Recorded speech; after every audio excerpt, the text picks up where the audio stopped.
તો વિદ્યાર્થી મિત્રો ધોરણ 10 માં હવે આપણે અહીંયા પ્રકરણ નંબર 3 ની શરૂઆત કરીએ. તો કે પ્રકરણ નંબર 3 માં આપણી પાસે ચેપ્ટરનું નામ છે દ્વિચલ સુરેખ સમીકરણ. દ્વિચલ સુરેખ સમીકરણની થોડી ઘણી માહિતી આપણે 9મા ધોરણમાં મેળવીને આવ્યા. 9મા ધોરણની અંદર આપણે માત્ર દ્વિચલ સુરેખ સમીકરણનો ઉકેલ શોધવાની રીત આવતી હતી અને એમાં એક જ સમીકરણ તમને આપવામાં આવતું હતું, જેના આપણને અનંત ઉકેલ મળતા હતા. હવે અહીંયા જે વાત કરીએ તો 9માં આપણે ભણીને જ આવ્યા છે કે દ્વિચલ સુરેખ સમીકરણનું પ્રમાણિત સ્વરૂપ. તેનું પ્રમાણિત સ્વરૂપ કયું છે અહીંયા? તો કે ax વત્તા by વત્તા c બરાબર 0. શું છે? ax વત્તા by વત્તા c બરાબર 0, જ્યાં a b એક સાથે શૂન્ય નથી.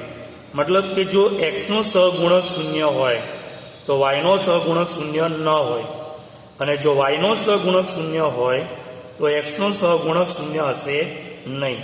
એટલે એનો મતલબ a b એક સાથે શૂન્ય નથી. અથવા એ બંનેના સહગુણકોના વર્ગોનો સરવાળો, મતલબ કે x નો સહગુણક એનો વર્ગ વત્તા y નો સહગુણક એનો વર્ગ, એ બંનેનો સરવાળો કરો એ ક્યારે 0 મળશે નહીં. મતલબ કે a square plus b square not equal to 0. આ શું થઈ ગઈ? ax પ્લસ by પ્લસ c બરાબર 0ની શરત થઈ ગઈ, જેમાં a b અને c એટલે કે x નો સહગુણક, y નો સહગુણક અને અચળ પદ એ હંમેશા કોણ છે? તો કે વાસ્તવિક સંખ્યા છે, જેને આપણે પ્રમાણિત સ્વરૂપ કહેવામાં આવે. તો એ પ્રમાણિત સ્વરૂપમાં ax વત્તા by વત્તા c બરાબર 0 નો પ્રત્યેક ઉકેલ xy એ સમીકરણ દર્શાવતી રેખા પરના કોઈ બિંદુને સંગત હોય છે. એટલે અહીંયા xy એ સમીકરણ દર્શાવતી રેખા પર કોઈ બિંદુને સંગત છે. એટલે ધારો કે અહીંયા x ની જગ્યાએ 1 હોય, y ની જગ્યાએ 2 હોય, તો એ શું કહેવાય કે એ જે રેખા દોરી આપણે, એ રેખા પરનું કોઈ એક બિંદુ છે, અને એ બિંદુ એ આપેલ સમીકરણનો શું કહેવાય? ઉકેલ કહેવાય. અહીંયા સુધીનું આપણે 9માં ભણીને આવ્યા, બરાબર. હવે 10મા ધોરણમાં એનાથી આગળ તો અહીંયા છે એનું વ્યાપક સ્વરૂપ. આજે પ્રમાણિત સ્વરૂપ હતું ax વત્તા by વત્તા c બરાબર 0, એનું જે વ્યાપક સ્વરૂપ, તેનું વ્યાપક સ્વરૂપ કયું અહીંયા? તો કે a1x વત્તા b1y વત્તા c1 બરાબર 0, જ્યાં a1 સ્ક્વેર વત્તા b1 square does not equal to 0. મતલબ કે a1 વર્ગ વત્તા b1 વર્ગ નો સરવાળો 0 નથી. એવી રીતે a2x વત્તા b2y વત્તા c2 બરાબર 0, જ્યાં a2 વર્ગ વત્તા b2 વર્ગ નોટ ઇક્વલ ટુ 0. મતલબ કે a2 વર્ગ અને b2 વર્ગનો સરવાળો 0 નથી. અને a1 b1 a2 b2 c1 c2 આ બધા જ કોણ છે? તો કે વાસ્તવિક સંખ્યાઓ છે. હવે જો આ બે સમીકરણને ઉકેલવા હોય તો એને ઉકેલવાની અલગ અલગ રીતો છે, જેમાં આપણી પાસે આલેખની રીત, બરાબર, આદેશની રીત, લોપની રીત, એને એવું પણ કહેવાય એક ચલ દૂર કરવાની રીત. અને આપણે એવું પણ કહી શકીશું કે એક ચલ દૂર કરવાની રીત, બરાબર, અથવા લોપની રીત. પછી આવે ચોકડી ગુણાકારની રીત, જેને બીજું નામ છે ક્રેમરની રીત. હવે અહીંયા આદેશની રીત, લોપની રીત, ચોકડી ગુણાકારની રીત, આ જે ત્રણેય રીતો છે ને, એને બેઝિક રીતો પણ કહેવાય. કઈ રીતો કહેવાય? બેઝિક રીતો પણ કહેવામાં આવે છે. આદેશની રીત, લોપની રીત અને ચોકડી ગુણાકારની રીત, આ જે ત્રણ રીતો છે, એ ત્રણ રીતોને આપણે શું કહી શકીએ? બેઝિક રીતો પણ કહી શકીશું.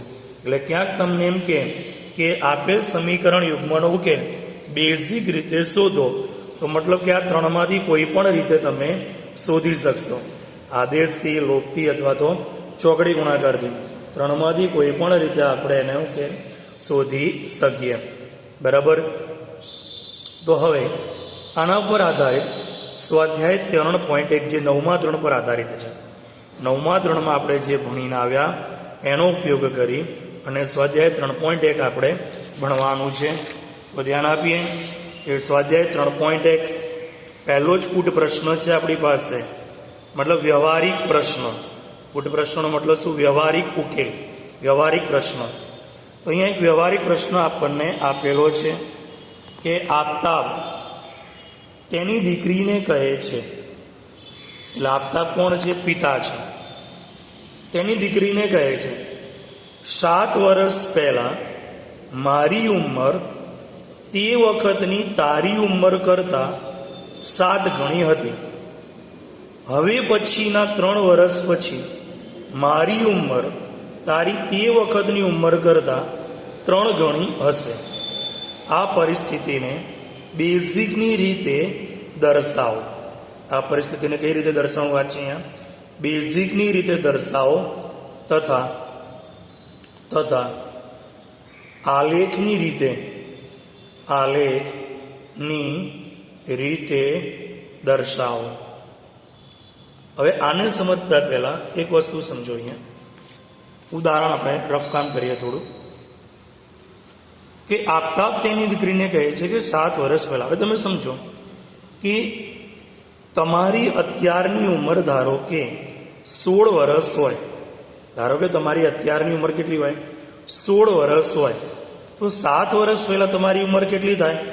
તો કે 16 - 7 એટલે કે 9 વર્ષ થઈ. જો તમારે અને તમને એમ કહો કે 3 વર્ષ પછી તમારી ઉંમર કેટલી થાય? તો તમે શું કરો? 16 + 3 19 વર્ષ થાય. તો અહીંયા કર્યું શું? તો કે 16 શું છે? તો કે 16 તમારી અત્યારની ઉંમર છે. 16 શું છે? અહીંયા અત્યારની ઉંમર છે તમારી. બરાબર. તમારી અત્યારની ઉંમર ધારો કે 16 વર્ષ હોય, તો 7 વર્ષ પહેલાં તમારી ઉંમર કેટલી હશે? તો કે 9 વર્ષ હશે. અને 3 વર્ષ પછી તમારી ઉંમર કેટલી થશે? 19 વર્ષ થશે. પણ બંનેમાં આયુ કોણ પાયામાં? તો કે 16. 16 શું છે? અત્યારની ઉંમર છે. 16 શું છે? તમારી અત્યારની ઉંમર છે. તો અહીંયા પણ તમારે આફતાબ તેની દીકરીને કહે છે કે 7 વર્ષ પહેલાં મારી ઉંમર, તો મતલબ આપણે આફતાબની અત્યારની ઉંમર તમારે પહેલાં લખવી પડે. એવી જ રીતે તેની દીકરીની પણ અત્યારની ઉંમર આપણે અહીંયા લખવી પડે. તો એની માટે શું કરીએ સમજો. તો કે ધારો કે અહીંયા લખીએ કે ધારો કે આફતાબની અત્યારની ઉંમર તો આફતાબની અત્યારની ઉંમર x વર્ષ છે. તેની દીકરીની અત્યારની ઉંમર y વર્ષ છે. બંનેની અત્યારની ઉંમર આપણે ધારી. હવે અહીંયા 7 વર્ષ પહેલાં 7 વર્ષ પહેલાં તો 7 વર્ષ પહેલાં અહીંયા કીધું આપણને કે 7 વર્ષ પહેલાં આફતાબની ઉંમર દીકરીની ઉંમર કરતા, એટલે બંને વચ્ચે સરખામણી થઈ, એટલે સરખામણી માટે કઈ નિશાની બતાવવી પડે? બરાબરની. તો 7 વર્ષ પહેલાં મારી ઉંમર તે વખતની તારી ઉંમર કરતાં 7 ગણી હતી. મતલબ કે 7 વર્ષ પહેલાં આફતાબની ઉંમર દીકરીની ઉંમર કરતાં કેટલી હતી? 7 ગણી. તો 7 છે દીકરીની ઉંમર સાથે ગુણાય. 7 કોની સાથે ગુણાય? દીકરીની ઉંમર સાથે ગુણાય. તો જ આફતાબની ઉંમર ખબર પડે. હવે 7 વર્ષ પહેલાં આફતાબની ઉંમર કેટલી હશે વિચારો. જેમ મેં તમને કીધું હમણાં કે 7 વર્ષ પહેલાં તમારી ઉંમર કેટલી હોય? તો તમે કહો કે 16 - 7. બરાબર. તો એવી રીતે એ 16 શું છે? અત્યારની ઉંમર છે. તો આફતાબની અત્યારની ઉંમર કેટલી છે? x વર્ષ. તો 7 વર્ષ પહેલાં એની ઉંમર કેટલી થાય? તો કે આફતાબની 7 વર્ષ પહેલાંની ઉંમર થાય x - 7. એવી જ રીતે તેની દીકરીની 7 વર્ષ પહેલાંની ઉંમર કેટલી થાય? તો એની ઉંમર થાય y-7. કેમ કે દીકરીની ઉંમર કેટલી ધારી છે આપણે? y વર્ષ. તો દીકરીની 7 વર્ષ પહેલાંની ઉંમર કેટલી થાય? y-7. તો આફતાબની 7 વર્ષ પહેલાંની ઉંમર દીકરીની 7 વર્ષ પહેલાંની ઉંમર કરતાં 7 ગણી છે. બરાબર. હવે આ જે 7 છે એ બંને સાથે ગુણાય. એટલે સૌથી પહેલાં આપણે અહીંયા સમીકરણ બનાવીએ. તો x-7 બરાબર 7 બંને સાથે ગુણાય. તો 7y સીધું 49 થઈ ગયા અહીંયા આપણી પાસે. તો હવે શું થશે? 7y ને 49 બંનેને આ બાજુ લાવો, ડાબી બાજુ. તો x-7y -7 -49 આમાં લખવા થઈ જાય પ્લસ બરાબર 0. તો આપણી પાસે અહીંયા સમીકરણ શું બને અહીંયા? તો કે x-7y 49 માંથી 7 જાય તો 42 બરાબર 0. પરિણામ નંબર 1. અને કે આનું પરિણામ નંબર 1 કહી દેવાનું. હવે આપણી પાસે અહીંયા બીજું છે, એના પછી છે કે હવે પછીના 3 વર્ષ પછી મારી ઉંમર. એટલે અહીંયા શું આવ્યું તમારી પાસે? 3 વર્ષ પછી. તો 3 વર્ષ પછી મારી ઉંમર એટલે કોની? મારી ઉંમર એટલે આફતાબની ઉંમર. તો 3 વર્ષ પછી આફતાબની ઉંમર શું કીધું? તારી તે વખતની ઉંમર કરતા 3 ગણી હશે. એટલે કે આફતાબની ઉંમર તેની દીકરીની ઉંમર કરતા 3 ગણી હશે. કેટલા વર્ષ પછી? 3 વર્ષ પછી. તો આફતાબની ઉંમર દીકરીની ઉંમર કરતા એટલે સરખામણી કરી 3 ગણી હશે. હવે 3 વર્ષ પછી આફતાબની ઉંમર કેટલી થાય? તો અત્યારે આફતાબની ઉંમર કેટલી છે? x વર્ષ. તો 3 વર્ષ પછી એની ઉંમર કેટલી? તો કે x + 3 બરાબર 3. તેની દીકરીની ઉંમર પણ કેટલી થાય? તો કે y + 3. હવે 3 બંને સાથે ગુણાઈ જાય. તો કે x + 3 બરાબર 3y + 3 તરી 9. 3y ને 9 ને ડાબી બાજુ લાવી દો અહીંયા. તો x + 3 - 3y - 9 બરાબર 0. તો આપણી પાસે શું થાય અહીંયા? x - 3y. 3માંથી 9 જાય તો -6 બરાબર 0. પરિણામ નંબર 2. એટલે આપણને અહીંયા 2 સમીકરણ મળી ગયા. આ બંને સમીકરણ આપણને મળી ગયા. બેઝિક રીતે થઈ ગયા. શું રીતે થઈ ગઈ? બેઝિક રીતે દર્શાવો. એટલે બંને સમીકરણને આપણે દર્શાવ્યા. હવે એ બંને સમીકરણના આલેખ માટે, બંને સમીકરણના શેની માટે અહીંયા? તો કે આલેખ માટે. તો સૌથી પહેલાં આપણી પાસે સમીકરણ નંબર 1 છે. એમાં શું છે? x-7y + 42 બરાબર 0 છે. તો અહીંયા આપણે કોઈ એક ચલને સૂત્રનો કરતા બનાવીએ. એટલે આદેશની રીત થઈ. તો -7y જમણી બાજુ લઈ જાઓ, 42 ને બી જમણી બાજુ લઈ જાઓ. તો x બરાબર શું થાય? 7y જમણી બાજુ જાય એટલે પ્લસ, 42 જમણી બાજુ જાય એટલે માઇનસ.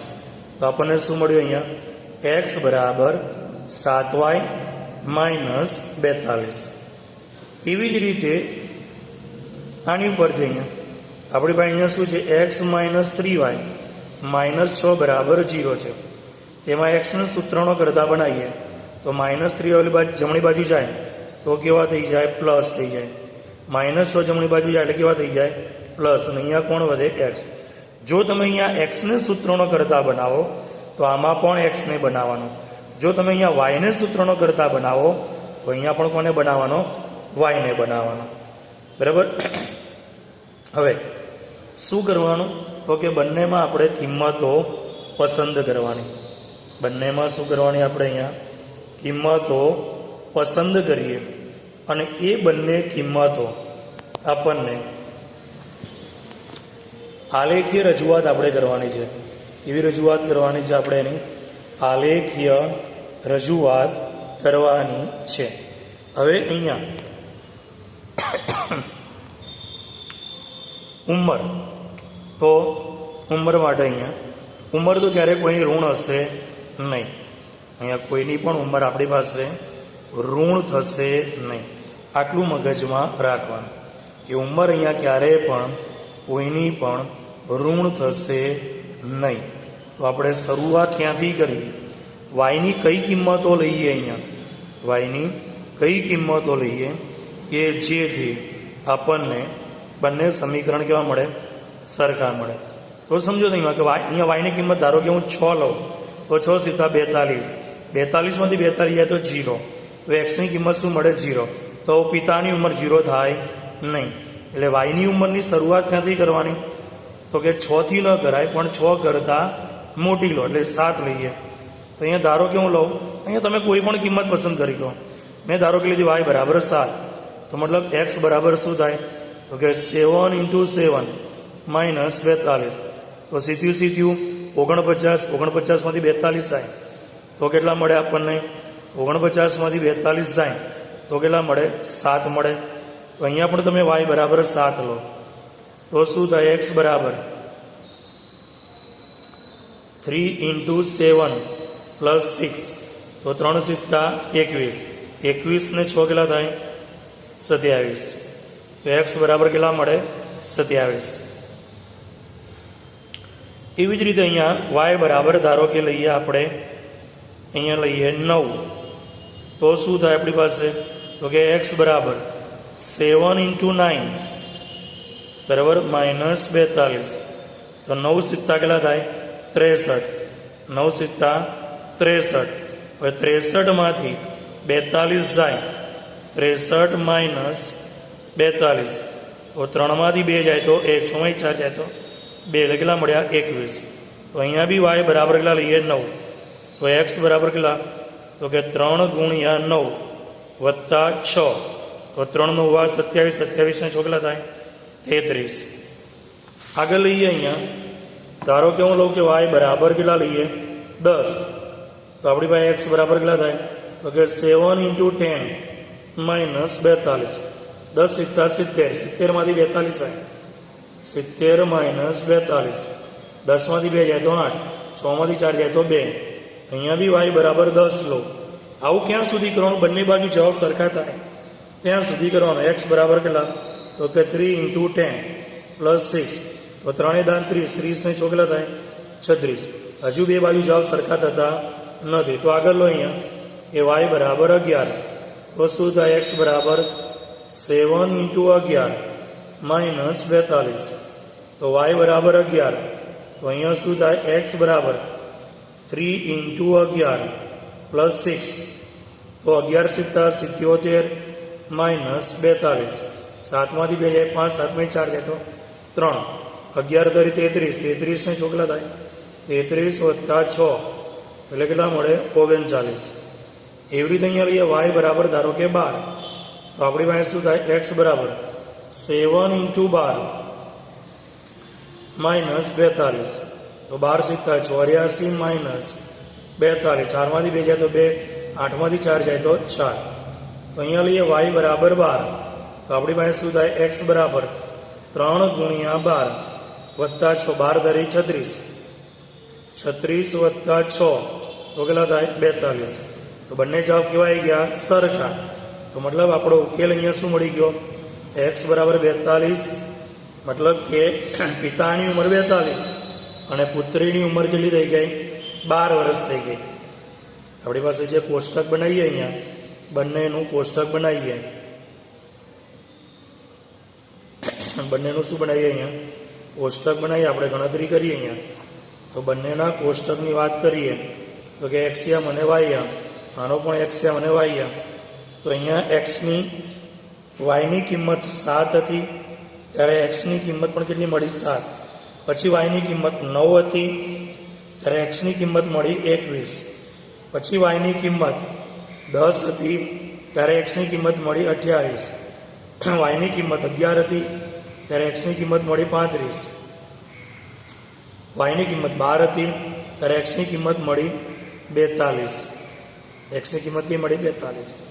એવી રીતે અહીંયા વાયની કિંમત 7 હતી, ત્યારે એક્સની કિંમત મળી ગઈ 27. વાયની કિંમત 9 હતી, ત્યારે એક્સની કિંમત મળી 33. પછી વાયની કિંમત 10, ત્યારે એક્સની કિંમત 36. વાયની કિંમત 11, ત્યારે એક્સની કિંમત 39. વાયની કિંમત 12 અને એક્સની કિંમત કેટલી 42. તો બંને જવાબ કેવા થયા અહીંયા સરખા. તો એ શું થઈ ગયો આપણો ઉકેલ થઈ ગયો. એ શું થઈ ગયો આપણે અહીંયા ઉકેલ. અને પછી આપણે એને આલેખમાં જ્યારે દર્શાવીએ, અહીંયા શેમાં દર્શાવીએ, અહીંયા આલેખમાં એને દર્શાવવાના. તો તમારે આલેખ પત્રની અંદર ચોપડીમાં એનો આલેખ દોરવાનો. આપણે આલેખ પત્રમાં તમારે એનો આલેખ દોરવાનો. આને શું કહેવાશે? ઉગમ બિંદુ. આને કહેવાશે એક્સ અક્ષ, આને કહેવાશે વાય અક્ષ. આપણે બધા ધનિયામાં જ લીધા છે. હવે અહીંયા એક્સમાં શું છે? 7, 21, 28, 35, 42 છે. તો તમે 5-5નો ગેપ પણ રાખી શકો અહીંયા, બરાબર? એ 5, 10, 15, 20, 25, 30, 35, 40, 45, 50, બરાબર? 5-5નો ગેપ આમાં પણ રાખી શકો. એવી રીતે અહીંયા પણ તમે 5-5નો ગેપ વાયમાં પણ રાખવો તો રાખી શકાય. વાયમાં આપણી પાસે 12 સુધી જ છે અહીંયા, બરાબર? 7 થી 12 સુધી છે. તો તમે 2-2નો ગેપ રાખો તોય ચાલે, કે 2, 4, 6, 8, 10 અને 12 એવું લખીએ તો પણ આપણે ચાલશે એમાં. હવે અહીંયા પહેલું છે 7 કેટલા છે? 7. તો અહીંયા 5 પછી અહીંયા 5 ગેપ હોય આપણી પાસે, 5 લીટી હશે. 1, 2, 3, 4 ને 5. તો 5 પછી 6 ને 7. બીજી લીટીએ તમે અહીંયા જાઓ, બરાબર? અને વાયનો કેટલો છે? 7. તો 7 અને 8ની વચ્ચે આવે તે. તો આપણી પાસે બંને બિંદુ અહીંયા મળે. તો એ જે થઈ ગયું અહીંયા પહેલું બિંદુ મળ્યું આપણને અહીંયા, બરાબર? એવી જ રીતે બીજું આમ કયું છે? તો કે 21 એ 9. તો 21 ક્યાં આવે? 20 પછી 1, 2, 3, 4 ને 5. એટલે 21, 22, 23, 24 ને 25. તેમાં પહેલું બિંદુ કયું થયું? 21. 21 એ કેટલા છે? 9. તો 9 ક્યાં છે? 10 અને 8ની વચ્ચે આપણી પાસે. તો એ જે બીજું બિંદુ છે અહીંયા આવશે આપણી પાસે, બરાબર? એવી રીતે અહીંયા 28 એ કેટલા છે? 10. તો 28 ક્યાં આવે? તો કે 25 અને 30ની વચ્ચે. તો કે 26, 27, 28, 29 ને 30. તો 26, 27, 28 ત્રીજી લીટી લઈએ અહીંયા. 28 એ કેટલા છે? 10. તો 10ની ઉપર અહીંયા જઈએ આપણે.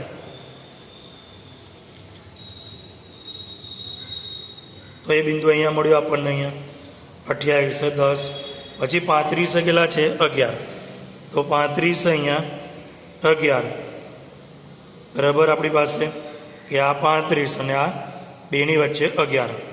પછી 12 કેટલા છે? 42. તો કે 41 અને 42 અને આ 12. તો 12 અહીંયા આવે આપણી પાસે અને અહીંયા એનું બિંદુ અહીંયા. હવે આમાંથી પસાર થતી એક રેખા આપણે દોરી આમ, બરાબર? આ રેખા દોરી. અને એ રેખા કઈ આવી આપણી પાસે? તો કે પહેલી રેખા, જે આ પહેલી રેખા હતી, x - 7y + 42. તો આ રેખા એ x - 7y + 42 બરાબર 0. હવે બીજી રેખા, તો બીજી રેખા આ રહી છે. તો કેટલા છે? 27 એ 7. એટલે અહીંયા y આમ 7, બરાબર? ત્યારે એ કેટલા છે? 27 છે. કેટલા છે? 27. તો 26 અને 27 અને અહીંયા 7. એટલે પહેલું બિંદુ આપણી પાસે આ જગ્યાએ આવ્યું અહીંયા. પછી કેટલા છે? 33 એ 9. એક્સિયમ કેટલો છે? 33. એટલે 31, 32, 33. 31, 32 આ રફ છે. આ કેવો છે? રફ. તમારે ફેરમાં વ્યવસ્થિત દોરવાનો. તો આ 33 છે. 33 એ કેટલા કીધા આપણને? 9. તો 10 અને 9ની વચ્ચે આપણી પાસે પહેલું કેટલું હતું? 7. એટલે બિંદુ અહીંયા આવ્યું આપણી પાસે. આ ખોટું છે. પહેલું બિંદુ અહીંયા આવ્યું 7. પછી બીજું બિંદુ અહીંયા આવશે 9. 9 કેટલા છે? 33. એટલે બીજું બિંદુ આપણને મળ્યું અહીંયા. પછી ત્રીજું 36 કેટલા છે? 10. તો એક્સએમ કેવો? 36. અને અહીંયા કેટલા છે? 10. એટલે ત્રીજું બિંદુ અહીંયા મળ્યું આપણને. પછી તો આપેલું જ છે ચોથું બિંદુ. 39 કેટલા છે? 11. 39 અહીંયા 11 આપણી પાસે. અને પછી આ બધામાંથી એક રેખા આપણે પસાર કરીએ, બરાબર. અને એ જે રેખા કઈ થઈ તો કે x - 3y - 6, x - 3y - 6 બરાબર 0. આ બંને રેખાઓ જ્યાં ભેગી થઈ, બરાબર, કયા બિંદુએ ભેગી થઈ? એક્સ એમ કયો એનો 42 અને વાય એમ કયો છે 12. તો એ આપણો શું થઈ ગયો? જવાબ થઈ ગયો. આને કહેવાય આલેખની રીત કહેવામાં આવે છે. ખ્યાલ આવે? તો આ રીતે આપણે આલેખની રીતે એને દર્શાવવું પડે. બીજા જે દાખલા છે એ આપણે પછીના વિડીયોમાં એમાં જોઈશું, બરાબર. એટલે કે પ્રશ્ન નંબર 2 અને 3 એ તમારી જાતે કરવાનો રહેશે આલેખની રીતે. આજે આપણે આલેખની રીતે સમજાવી તમને, એ રીતે કરવાનો રહેશે. પ્રશ્ન નંબર 2 અને 3 એ જાતે કરવાનો, બરાબર. શું કીધું? સૌથી પહેલાં સમીકરણ બનાવવાનું. સમીકરણ બન્યા પછી કોઈ પણ એકને સૂત્રનો કરતા બનાવો, બરાબર. અંદર કોણ આવ્યું? વાય. તો વાયની કિંમત આપણે પસંદ કરવાની, એ તમારી રીતે પસંદ કરવાની, બરાબર. નજીકના બિંદુ મળે એ રીતે વાયની કિંમતો તમે પસંદ કરો. અને જ્યારે બંને જગ્યાએ જવાબ સરખા મળે, બરાબર, ત્યાં અટકી જાઓ. એને આપણે કોષ્ટકમાં દર્શાવવાનું અને એ કોષ્ટકના બિંદુઓને 9મા ધોરણમાં જે આલેખ દોરતા હતા એ રીતે આલેખ દોરી અને દર્શાવવાનું આપણે. એટલે કોઈ જગ્યાએ તકલીફ પડશે નહીં. આ 9મા ધોરણનું જ રિવિઝન છે, એટલે કોઈ જગ્યાએ વાંધો આવશે નહીં. ઓકે.